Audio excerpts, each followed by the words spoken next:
lost in this cosmic abyss, my mind takes flight.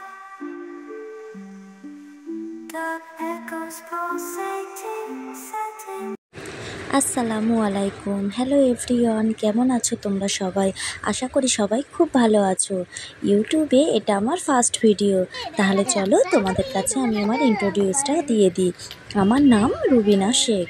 আমি BA first year পর্যন্ত পড়াশোনা করেছি। আমার বিয়ে হয়ে গিয়েছে। আমি একজন হাউসওয়াইফ। সারাদিন ঘর গোছানো, রান্না করা, বাচ্চা দেখা সব কিছুর সাথে সাথে আমি আরও একটা নতুন কাজ শুরু করেছি, আর সেটা হলো ভিডিও করা। আমার এই চ্যানেলে রান্নার ভিডিও এবং আমার সারাদিনের কাজকর্মের ভিডিও আমি তোমাদের কাছে শেয়ার করব। আশা করি তোমাদের ভালো লাগবে। তাহলে আজকে এই পর্যন্ত, কালকে আবার দেখা হবে আমার নতুন একটা ভিডিওর সঙ্গে। সবাই ভালো থাকবে, সুস্থ থাকবে, সাবধানে থাকবে। আর আমার ভিডিওটা যদি তোমাদের ভালো লেগে থাকে তাহলে লাইক, কমেন্ট, শেয়ার এবং সাবস্ক্রাইব করে দিতে ভুলো না। আমি আবারও বলছি, সবাই ভালো থাকবে, সুস্থ থাকবে, সাবধানে থাকবে। তাহলে টাটা, আজকে এই পর্যন্ত।